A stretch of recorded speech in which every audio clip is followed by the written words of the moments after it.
My name is Lily. I'm 38 years old and live in the suburbs of Denver, Colorado. Nearly 14 years ago, I married Jack Holden, a man my friends once called the dream husband, a skilled, charming, intelligent lawyer who always knew how to make people feel important. On our wedding day, as she adjusted my veil, my mother whispered, "You hit the jackpot, Lily. His whole family's accomplished, and Jack, well, men like him are a dying breed." I smiled, though. Something inside me felt uneasy. Back then, I couldn't quite name the feeling. I assumed every bride-to-be felt a bit nervous. It took years to realize that feeling was the instinct of a woman handing her entire life to someone who knew how to hide darkness behind a perfect exterior. We lived in a 2-story wooden house in Arvada, on a street lined with maple trees where neighbors greeted each other with morning smiles. I worked in healthcare administration, a demanding job that left my brain fried most days. Jack worked downtown at a major law firm, handling corporate litigation. Always busy, always sharp, always with a perfectly valid reason for any absence. To outsiders, we were the picture of a model marriage, and I lived as if that were true.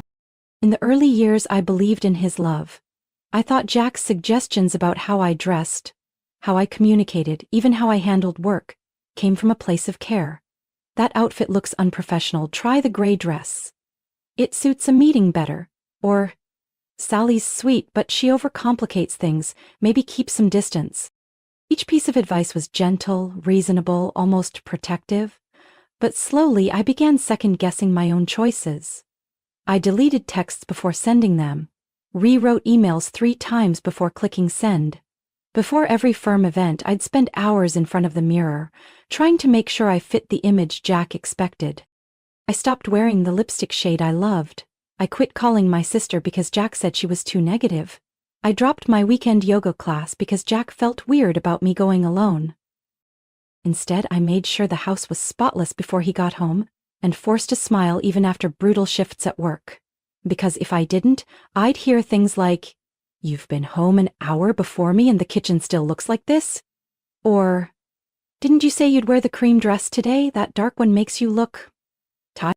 I thought maybe I just wasn't good enough, so I tried harder, bent myself further, until I broke. One day, staring into the mirror, I no longer recognized the woman looking back. Her eyes were hollow, her smile forced. A shadow trying to be Jack Holden's wife, forgetting she was once Lily. The girl who laughed out loud, wrote poetry, loved winter mornings and hated being told what to do. We had no children. Every time I brought it up, Jack deflected. "Not the right time. Finances aren't stable. Or you'd have to give up your career, you know that, right?" Then he'd hug me, kiss me, cold and robotic, and follow it with just enough words to make me feel I was overreacting. I lived in that fog for almost 14 years, until one day, the fog lifted. That Friday afternoon, rain poured hard, cold, heavy, and sudden, like everything swirling inside me. I left the hospital early with a splitting migraine. I didn't stop by the pharmacy. I just wanted to go home, crawl into bed, and turn off my phone.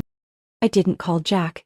In 13 years of marriage, I had never once come home unannounced. But something stopped me. Not rebellion, intuition, a quiet flicker of warning that kept my phone in my pocket. My car rolled to a stop in front of the house, windshield wipers blurring the maple trees. Jack's car was already in the garage. Maybe he canceled his afternoon meeting, I thought, stepping out, pressing my hand to my throbbing temple. The front door was unlocked. That was the first red flag.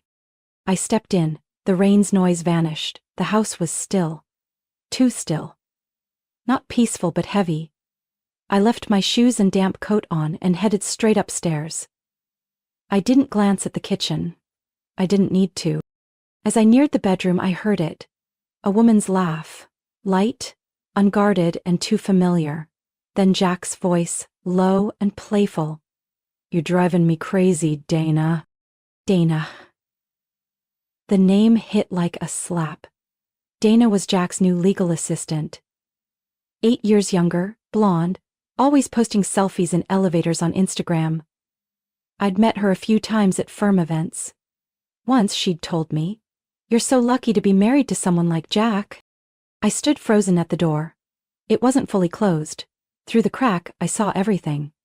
Their bodies tangled in the sheets, I'd changed the day before, her cream dress tossed over a chair, his shirt on the floor, the way he kissed her shoulder. So tender, so familiar. Was a scene I never asked to witness. I stepped back, quiet, careful, deliberate. I don't remember how I got outside. Suddenly I was standing in the backyard, fingers gripping a wooden bench, rain soaking my hair, my coat, my carefully hidden emotions. And then I cried. Not just because he cheated, but because I had doubted myself. I thought I was being paranoid when his schedule shifted, when hotel conference trips came without room details, when his shirt smelt faintly of unfamiliar perfume. I had blamed myself for being insecure. But now, I knew. I wasn't crazy. I pulled out my phone and typed a message. I won't be home tonight. Don't call. I didn't send it to Jack, I sent it to myself. As a declaration, from this moment on, I owed no one permission. A delivery truck passed the alley, jolting me out of my daze. I turned and walked away from the house, carrying nothing but my pounding headache. Jack had no idea I had seen him, no clue where I'd go. But I knew. And that was enough for a beginning. That night, I drove straight to the only person Jack had never managed to edge out of my life. Maya, my college friend who now worked as the head ER nurse at the hospital.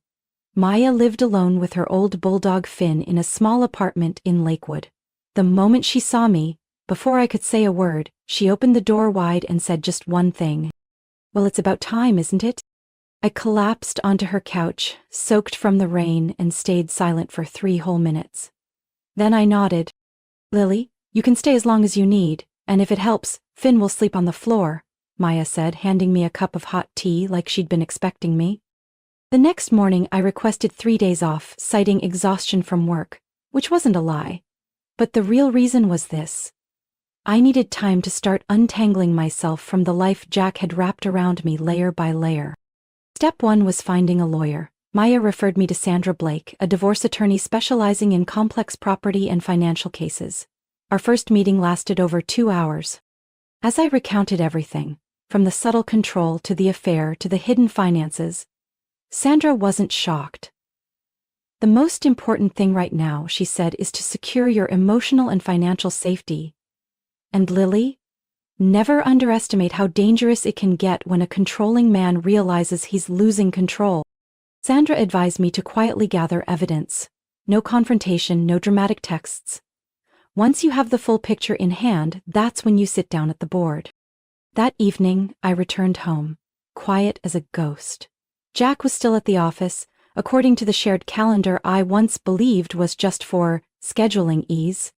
I carried a small external drive hidden in my coat and an old phone Maya lent me, wiped clean of any personal data. I started with Jack's home office. His computer was asleep, not locked. I woke it up, hands shaking, my heart pounding so loud I could hear it in my ears. The password was a combo I'd figured out years ago, the name of his childhood dog and his college graduation year. Inside a folder labeled Legal Drafts, I found a strange file. Postnup_review_V3 doc. I opened it, my heart dropped out of my chest. It was a revised postnuptial agreement, something Jack intended to present to me for our 15th anniversary next month. It stated that in the event of divorce, I'd receive just 10% of our assets, no access to long-term investments, and 0 rights to the house we lived in. I saved the entire folder to the drive and moved to the security folder. A spreadsheet titled Track_LSLSM popped up. It contained detailed logs of my activities, hospital shift times, credit card transactions, gynecology appointments, names of patients calling my work phone. I stopped breathing for a few seconds.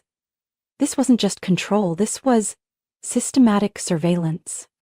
I also found spyware installed on my phone called PulseSync, which had been silently forwarding copies of my texts and calls to Jack's alternate email. I forwarded all this data to Sandra from a secure account she set up for me.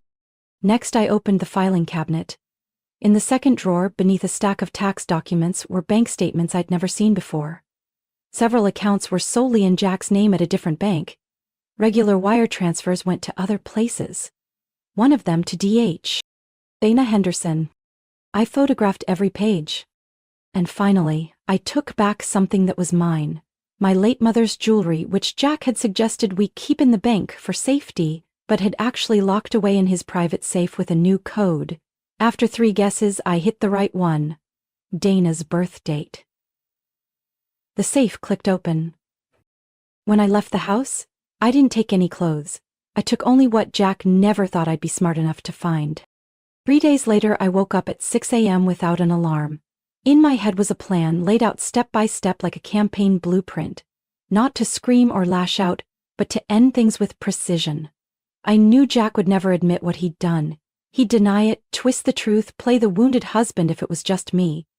But in front of people he respected, family, colleagues, trusted peers, his act would crack. I needed a neutral, elegant private setting. Westbrook Table, the upscale restaurant on the edge of downtown Denver, where Jack once hosted his firm's biggest client dinner last year. I had helped coordinate that event, and the owner, Elias, still remembered me. "You want a private room?" Elias asked when I called. "Not just private. I need full control over the seating, the menu, even the staff schedule, and no one leaves until I say so." My voice was low but steady. After a pause, Elias said, "Okay, I'll trust you, but Lily, this is personal. I just want the truth to be seen, once. Clearly." I sent invitations one by one, each with a believable excuse that wouldn't raise suspicion.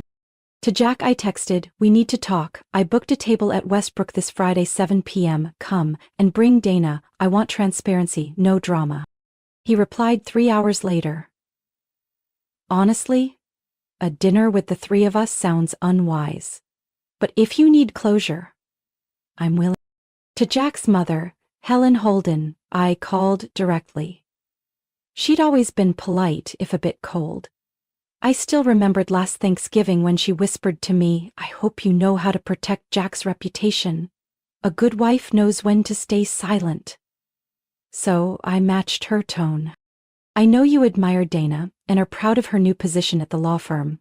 Westbrook is hosting a recognition dinner for standout staff. Dana was nominated. I thought you might want to be there." I heard her adjust her pearl necklace as she replied, "Oh, of course. I'll wear the purple gown. Thank you for telling me." And to the one person I trusted, Maya, I didn't need to explain much. "This Friday," I said as we sat on her apartment balcony, "I'm resetting the stage. This time, Jack isn't the director." "Want me to bring anything?" she asked, eyes steady. "Just your credibility." I also contacted Jenna, my cousin, the one Jack sweetly warned me not to get too close to because she's always trouble. Jenna simply said, "If there's a part where someone throws wine in his face, save it for me." And the most surprising one was Mr. Louis Sandler, Jack's former father-in-law from his first marriage. They divorced quickly when Jack was in his early 20s. Jack always claimed his ex-wife had cheated on him, but I always doubted that story. I found Mr. Sandler through a friend in the bar association, and when I told him I was Jack Holden's wife, he paused for a few seconds, then said, "So finally there's someone else brave enough to speak up." I invited him to dinner. "I can't promise I'll take your side," he said.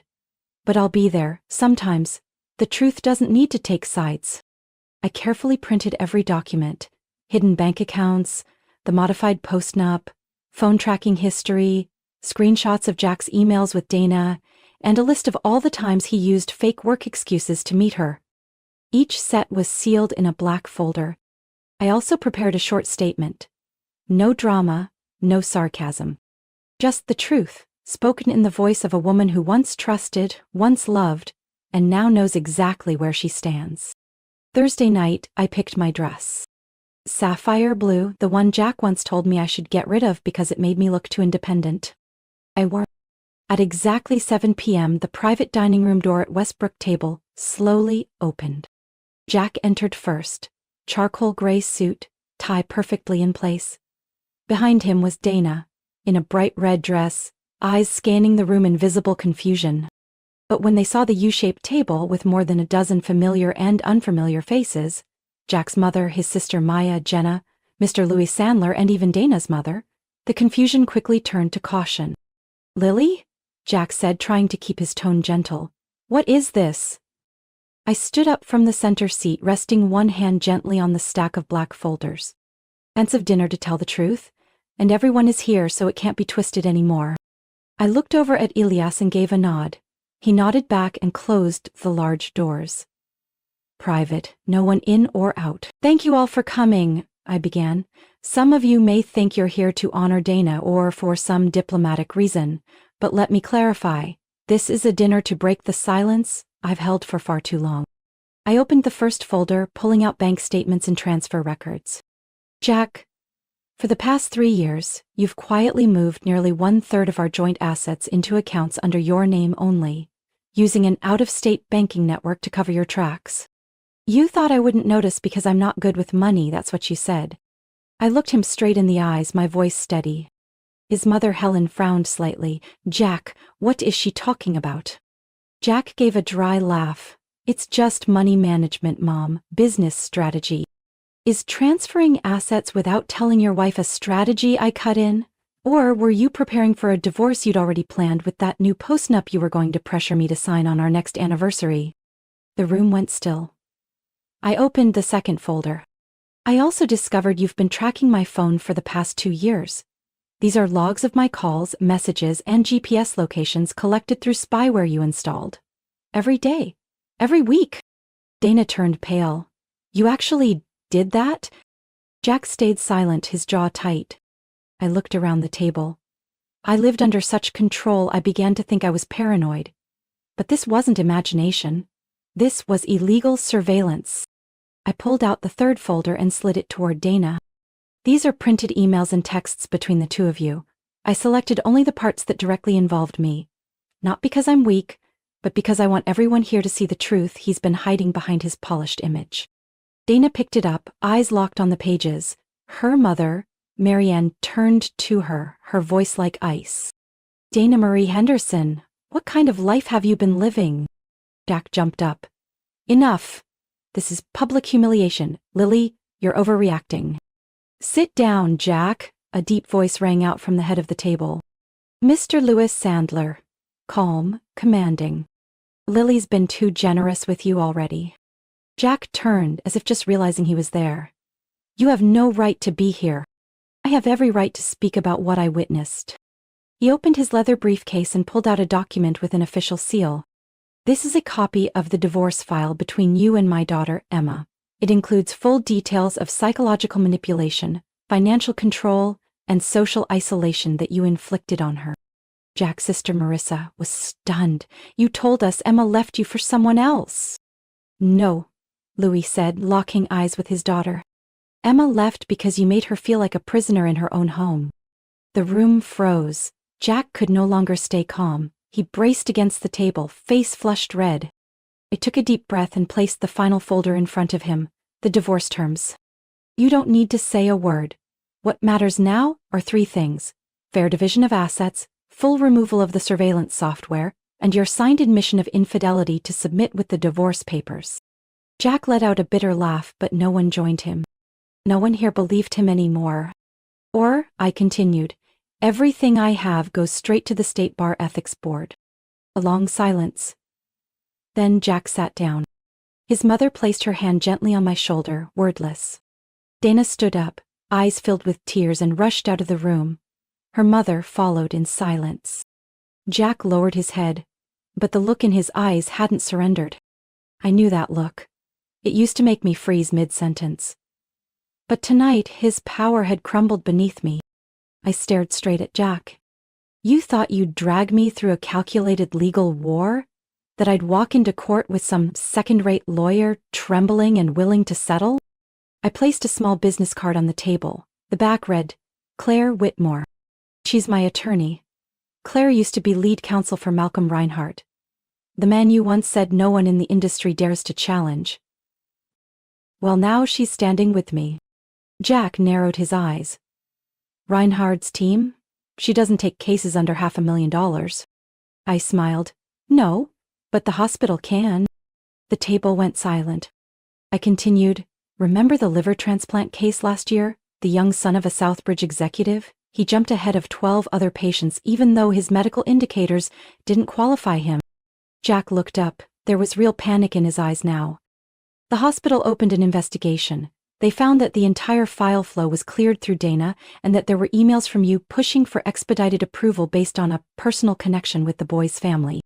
Maya gave a quiet nod, confirming it. The board is conducting a full review.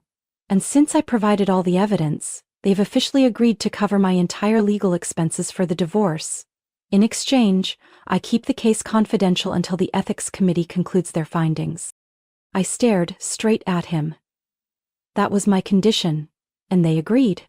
Jack froze. Dana was no longer in the room to hear that part, but with her mother witnessing everything, and now speaking with a lawyer from the medical ethics board out in the hallway, I doubted she'd have a future in the field again. I don't want to drag this out, Jack, I said, my voice low but clear. You sign under my terms, we end this quietly, but if you want to fight, I'll take this public. Every financial fraud, every illegal surveillance record, and your unethical medical interference. It wasn't a threat, it was a simple statement of fact. Jack growled, You think you've won? You're still living off my money. No. I met his eyes, posture unwavering. I've lived in your shadow long enough. From now on I live by the truth I hold. I closed the folder, gently. And this is the last time I'll ever leave a room under your control. I turned to everyone else. Thank you all for coming. Tonight's expenses have already been covered. If you'd like to stay, please enjoy yourselves. As for me, I have a new life waiting. Maya rose before anyone else. Her silence said what words never could. She'd never left my side. Jenna took my hand. Helen, Jack's mother, stared at me for a long moment. Not with judgment this time, but her eyes held a quiet understanding. Mr. Louis Sandler walked over slowly.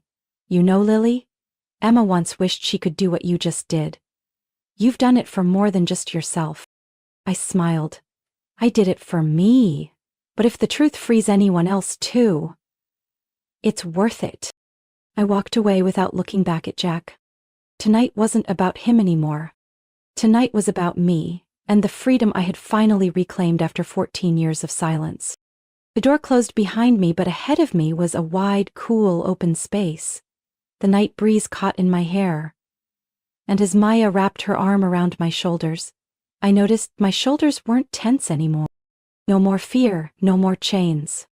And 11 months after that fateful dinner, I stepped out of Jefferson County Courthouse with a folder in my hand and a real smile on my face. But the divorce was finalized. No more threats. No more backroom deals. I received a fair share of our assets, including half the value of the house Jack had tried to hide, our long-term investments, and, most importantly, full control of my own bank account, which had been secretly monitored for 2 years. Jack signed without a word, his face missing the smug confidence that once made him so dangerous. Just 1 week later, the Colorado State Bar Ethics Committee released an official statement. Jack Holden was under extended investigation for using personal influence to tamper with medical records during a liver transplant case. While his license wasn't immediately revoked, he was suspended from promotion and forced to withdraw from the senior partner review board at his law firm. Word spread fast in the legal world. Some major clients, including a leading real estate conglomerate, quietly ended their contracts. I heard Jack took a consulting job with a small startup in Fort Collins. His income no longer touched 6 figures. As for Dana, she was fired from her law firm 3 weeks after that dinner. The reason? Ethics violation and loss of client trust. A friend in the insurance industry told me she relocated to Chicago to work in pharmaceutical marketing. She hasn't been seen at any industry conferences since. My life didn't change overnight, but it began with the smallest steps. I changed my phone number. Moved into a top-floor apartment in Edgewater, with a balcony that looked out over Sloan's Lake and a cozy kitchen perfect for Sunday night baking. I returned to yoga, not to please anyone, but because I liked how my body moved in silence. 3 months after the first court hearing, I was promoted to Director of Patient Advocacy Coordination at the hospital, a role I once thought I wasn't confident enough to handle.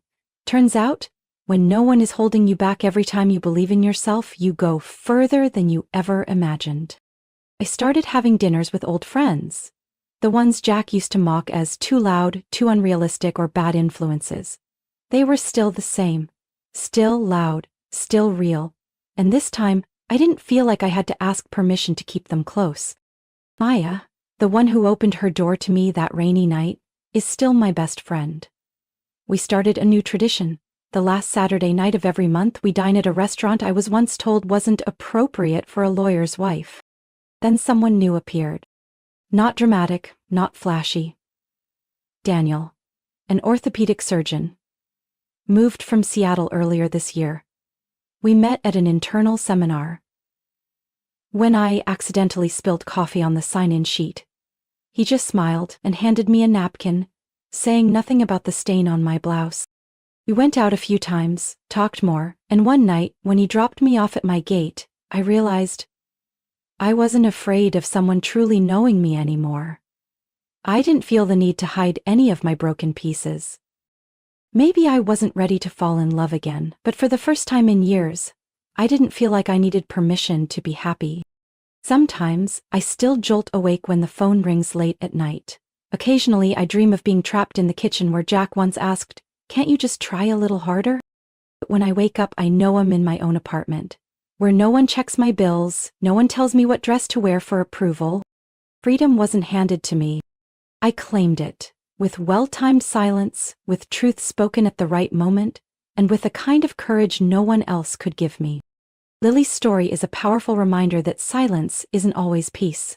Sometimes it's the mark of a life under quiet control. In a world where appearances deceive, it takes real courage to face the truth and reclaim your power. Lily didn't choose loud revenge. She chose evidence, dignity, and truth. Her journey wasn't just the end of a toxic marriage, but the beginning of a life defined by freedom, worth, and light. What do you think about Lily's journey and how she reclaimed her life? Share your thoughts in the comments. And don't forget to subscribe for more powerful stories about family, marriage, and inner strength.